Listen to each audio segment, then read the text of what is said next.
Assalamualaikum warahmatullahi wabarakatuh. Saya Nabila Al-Fatih Isma dari kelas A NIM 21. Saya dari Prodi Pendidikan Biologi. Di sini saya akan sedikit menjelaskan tentang proposal penelitian ilmiah. Jadi, proposal penelitian ilmiah adalah dokumen formal yang disusun oleh peneliti untuk menguraikan rencana studi yang akan dilakukan. Dokumen ini menjelaskan masalah penelitian, memberi latar belakang tentang topik yang akan diteliti, menjelaskan metode yang akan digunakan, dan menguraikan signifikansi potensial dari penelitian tersebut. Nah, proposal itu terbagi menjadi dua menurut Ridwan 2009. Proposal itu ada proposal kegiatan dan proposal penelitian. Proposal kegiatan itu suatu usulan rencana kegiatan yang sebagai bentuk permohonan kepada pihak lain untuk mendapatkan dukungan dan dana. Proposal kegiatan ini biasa disusun oleh seseorang atau sebuah lembaga sebagai bentuk permohonan kepada pihak lain.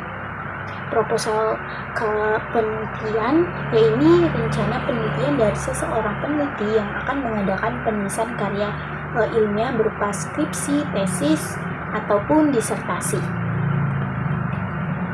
Menurut Punch 2006, proposal penelitian ilmiah itu adalah dokumen formal yang disusun oleh peneliti untuk menguraikan rencana studi yang akan dilakukan.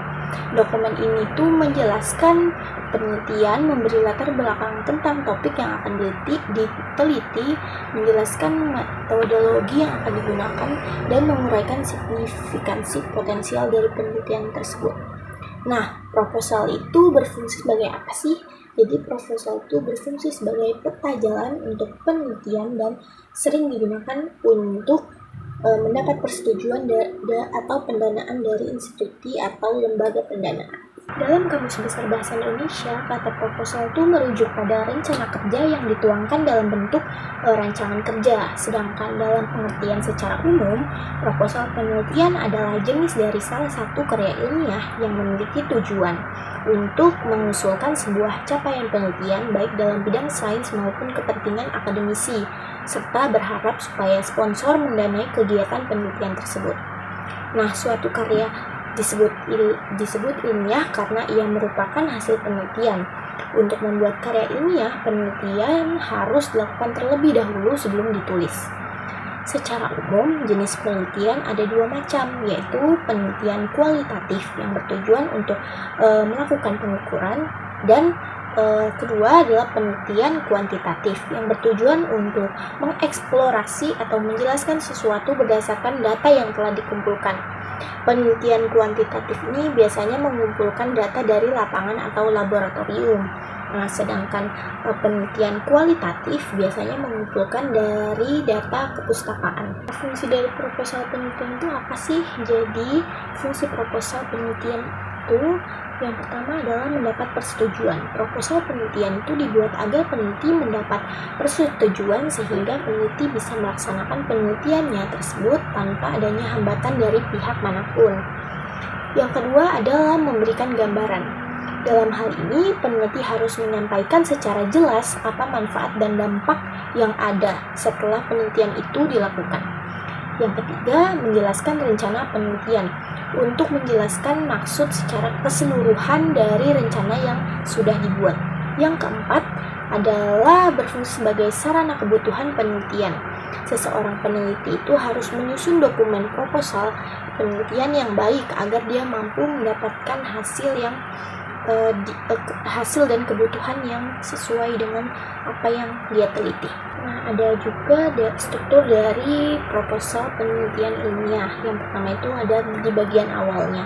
Jadi bagian awalnya itu ada judul penelitian, pendahuluan, latar belakang, perumusan masalah, tujuan penelitian, sasaran, keluaran, dan ruang lingkup atau batasan. Selanjutnya ada tinjauan pustaka, perumusan hipotesis penelitian, kerangka berpikir, dan yang terakhir adalah asumsi teori yang digunakan dalam penelitian. Selanjutnya ada di bagian isi. Yang pertama adalah pendekatan penelitian, instrumen dan tahapan, variabel dan indikator penelitian, populasi dan sampel, jadwal pelaksanaan penelitian, teknik pengumpulan data, teknik pengolahan dan analisis data, subjek penelitian, dan rencana publikasi dari hasil penelitian. Yang terakhir ada di bagian penutup, yaitu yang pertama ada daftar pustaka, lampiran yang terdiri dari lembaran pengesahan dari pemimpin lembaga atau instansi pernyataan. Terus yang ketiga ada dokumen riwayat hidup, ada rencana anggaran dari biaya, dan terakhir adalah dokumentasi dari penelitian. Yang ketujuh ada penggunaan kalimat tanda baca yang tepat. Tanda baca yang tepat harus digunakan yang sesuai dengan fungsi untuk memudahkan pemahaman bagi para pembaca. Yang ke-8, penghindaran dari plagiarisme. Setiap kutipan atau gagasan yang diambil dari sumber lain harus dicantumkan sumbernya dengan jelas menggunakan sistem referensi yang konsisten. 9, ada penggunaan kata penghubung yang tepat. Gunakan kata penghubung atau konjungsi yang tepat untuk menghubungkan ide-ide dalam kalimat dan antar paragraf. Yang terakhir adalah penggunaan istilah asing. Jika menggunakan istilah asing pada isi proposal penelitian ilmiah, usahakan untuk memberikan pendanaan dalam bahasa Indonesia. Jika ada pendanaannya, tulisan istilah asing tersebut dalam huruf miring atau italik. Sekian yang bisa saya sampaikan, kurang lebihnya mohon maaf. Wassalamualaikum warahmatullahi wabarakatuh.